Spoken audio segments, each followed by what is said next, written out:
Product provided for review. Thanks, WayForward. RWBY Arrowfell is an action-adventure platformer developed by WayForward and published by Arc System Works. Based on Rooster Teeth's animated web series, RWBY, the game is set during the show's 7th volume. The game follows the eponymous Team RWBY on their first big mission as licensed huntresses. The game features a relatively open-ended structure, in which players must explore the various locales of the continent Solitas to discover and complete various missions to advance the story. In towns, players can shop, chat up NPCs, and learn of or complete missions. Action stages, on the other hand, can be as simple as a linear path full of enemies. More often, however, there are areas that branch out into multiple paths to be explored. What's more, many of these paths can't be traversed with Team RWBY's starting abilities, requiring players to return once they've obtained the necessary upgrade. So in short, this plays a lot like an off-brand Shantae game. Yeah, I know, it's the same studio. While it would be easy for the open-ended structure and large number of levels to quickly become confusing, the game negates it by clearly marking which locations contain the player's next objective. While it sounds like the game is spoon-feeding the player, and it is, I think it's for the best. The number of levels in this game grows large very quickly.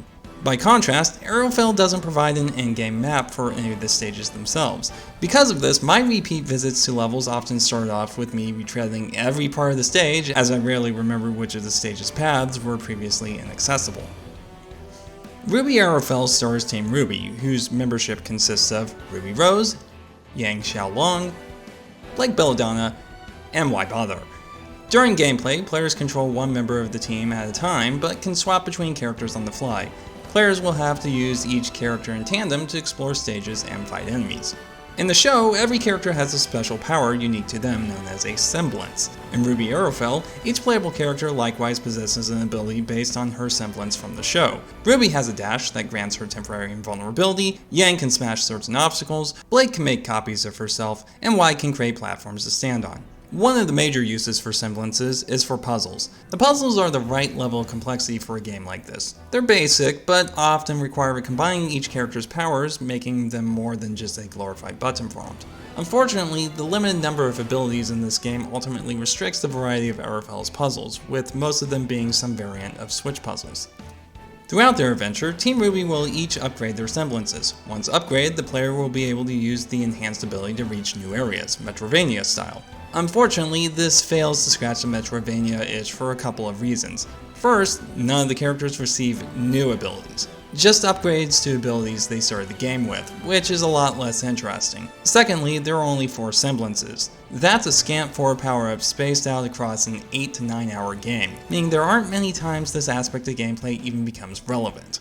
Speaking of upgrades, scattered throughout the game are skill points. Skill points allow the player to upgrade one member of Team RWBY's attributes: melee attack, defense, energy regeneration, and ranged attack. The player is free to upgrade each member of the team any way he wants. Players can spread skill points across each member of the team evenly, or just crank one character up to max as soon as possible. It's a simple system, but I had fun planning my character builds and using it to min-max my party. However, skill points are the only collectible in stages. There are health upgrades, but those are purchased from shops. This dampened some of the excitement of exploring and finding treasure, as I always knew exactly what I was going to find. Combat is the major component of RWBY Arrowfell's gameplay. There are, of course, enemies wandering the game's various levels and bosses at the end of the game's chapters, as one would expect. In addition to that, there are numerous ambush rooms, in which the player must defeat a set number of enemies before being allowed to leave. The game is very reliant on these, going so far as to put 2 or 3 ambush rooms back to back on numerous occasions in its latter half. Sadly, it isn't long before they become tedious to clear. Unfortunately, the combat isn't deep enough to warrant the emphasis it receives. Each character has 2 methods of attack, melee and ranged. Ranged attacks simply fire projectiles straight ahead and cost a small amount of energy. Melee attacks aren't any more complicated. There are no combos in RWBY Arrowfell. The player merely mashes the attack button, and the character repeatedly swings with her weapon in response. Adding unlockable secondary weapons or the like to Arrowfell would have gone a long way toward making fights more varied and tactical. Also, when attacking, there's a weird delay after hitting an enemy that's not present when an attack whiffs. It's not hard to get used to, but it does feel weird at first. The enemy behavior may be even more basic than the combat mechanics, however. Enemies in this game are dumb. Now, as a 2D platformer, that's to be expected to some degree. That said, many of the game's foes don't even know how to walk up an incline. Is this some sort of engine limitation? Well, despite my issues with their behavior, there is at least a decent variety of foes on display, and new types are introduced all the way up to the end of the game. In the show, characters can use their spiritual energy to shield themselves from damage, as well as discharge their weapons. This is tied into the game with an energy gauge that serves as both the player's ammo and a shield that depletes when taking damage. Players only take damage to their actual health after the shield is depleted, but if they can avoid damage, the shield will gradually regenerate. A consequence of having a regenerating shield, however, is that it's really easy to avoid taking damage, especially when a character has her energy healing stat maxed out. On top of that, healing and energy pickups are not especially rare. With the right build and some purchasable healing items, the game becomes really easy as damage almost becomes a non-issue.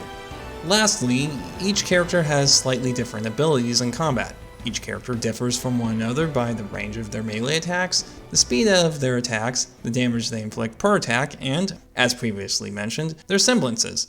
RWBY has the longest reach with her scythe, does the most damage especially once upgraded, but attacks the slowest. Yang strikes rapidly with her fists but has next to no range and does less damage with each individual hit. Blake has less range than RWBY and is only marginally quicker, and Y has moderate range, strikes with 2 quick stabs, but each stab individually only does half damage. Sadly, these differences don't do enough to make each member of Team RWBY stand out. None of the girls' attacks have special properties that make them more or less useful in different scenarios. As for semblances, Yang and Y's are hard to use effectively in a fight, and the combat potential for Blake's semblance is situational at best. By the end of the game, I was using RWBY almost exclusively due to her reach, attack power, and evasiveness, and swapping to Yang for her superior DPS for enemies who were polite enough to stand still. While better known for their hypnotically smooth 2D animation, RWBY Arrowfell demonstrates that WayForward is also quite adept with 3D graphics. Characters are appealing to look at with exaggerated body proportions. It's a nice trick that translates some of the appeal of sprite art into 3D. Additionally, it makes characters easy to recognize and their animations simple to read. The animations themselves are detailed and visually appealing. Moreover, there are many little flourishes that exhibit the level of care the animators put into their craft. For instance, many enemies have turning animations in which they pass their weapon from one hand to the other so their animations can appear the same when facing left or right. Unfortunately, while the characters look great in Arrowfell, I can't say the same about the game's environments. The levels aren't ugly so much as they're just visually uninteresting. Part of that is simply due to the game's setting, that being a frozen tundra, but it also has much to do with many areas within stages looking very similar. The foreground of most stages feature very little in terms of set dressing, and what little is there is quite repetitive. Probably the worst offenders are the city stages, which feature blocky, modular-looking assets amid otherwise flat terrain. RWBY Arrowfell also features pre-rendered cinematics for some of the story's bigger moments. As to be expected, they're done in the style of the show and are roughly on par with the animation quality of the series. That said, I think the lighting looks a little flat in comparison to that of the show. These are used sparingly, however. It took me somewhere between 30 to 45 minutes to encounter the first one. Overall, they're a nice inclusion, especially for fans of the series, but otherwise not terribly noteworthy. I have some mixed feelings about Arrowfell's soundtrack, but I would say it's good overall. I'm not terribly fond of many of the town themes and other such non-action stages. They tend to range from boring but functional to downright irritating in the case of a few village themes. The level music is on the whole much better. Most songs are moody, heavy-sounding orchestral pieces with ample rock influences and occasional hints of jazz, especially during the game's first half. Taken on their own, they're pretty good. The problem is, when listened to all together, these tracks start to sound very homogeneous. When looking up RWBY Arrowfell's soundtrack, I was surprised how many songs are in this game. While passively listening during gameplay, my ears didn't differentiate between each area's music at first. Now, as I hinted at earlier, there's much more diversity in Arrowfell's soundtrack during the game's latter half, so this is only really an issue with the first half of the game. RWBY Arrowfell takes place during the events of Volume 7 of the show, but it's not deeply intertwined in Volume 7's narrative. Specifically, the game is set shortly after Team RWBY receives their Huntsman licenses. It doesn't clarify or expand upon any plot points of the show, however. It's just a standalone side story set during a particular moment in the show's continuity. That said, just because it's a side story doesn't mean that its setting isn't important to the story. The The plot of RWBY Arrowfell is written with the expectation that the player has watched the show through at least the first half of Volume 7. Players who haven't watched the show will be buried in a flurry of proper nouns. The game avoids making too many references and is light enough on story that players who aren't familiar with the source material probably can power through it though. As for the story itself, it's serviceable. The plot is straightforward and is at times fairly predictable. It's not going to keep players on the edge of their seats, but it doesn't overcomplicate things by juggling 7 separate plot threads simultaneously like the show often does. Overall, it does capture the feeling of the show's writing in terms of tone and style. I did find it interesting how the lack of voice acting for dialogue sequences actually made many of the Arrowfell's jokes land better. Best I can tell, the game's comedic moments aren't written any different than they would be for the show, but being able to read them with my own sense of timing instead of the awkward, plodding pace at which they're often delivered in the animated series made these moments far more endearing. RWBY Arrowfell is an interesting case study. While I don't know much about the game's development, this game seems to me to be the product of a skilled team who respected the source material but weren't given much time or resources to implement their ideas. Arrowfell is an odd game to review. It's polished with good visuals, controls, and performance, but the gameplay feels bare bones, underdeveloped even. Also, as a licensed game, Arrowfell is hard to recommend to players who aren't already fans of RWBY. Knowledge of the show isn't necessary to reach the end of the game or complete any missions, but the game is written in a way that it's clear players are expected to be familiar with the franchise. For players who aren't RWBY fans, all that's left is an off-brand Shantae game. My final rating for RWBY Arrowfell is a shrug. The game sells digitally for $30. Given the amount of content it took me about 8.5 hours to clear, I would say that this is a fair price for what you get.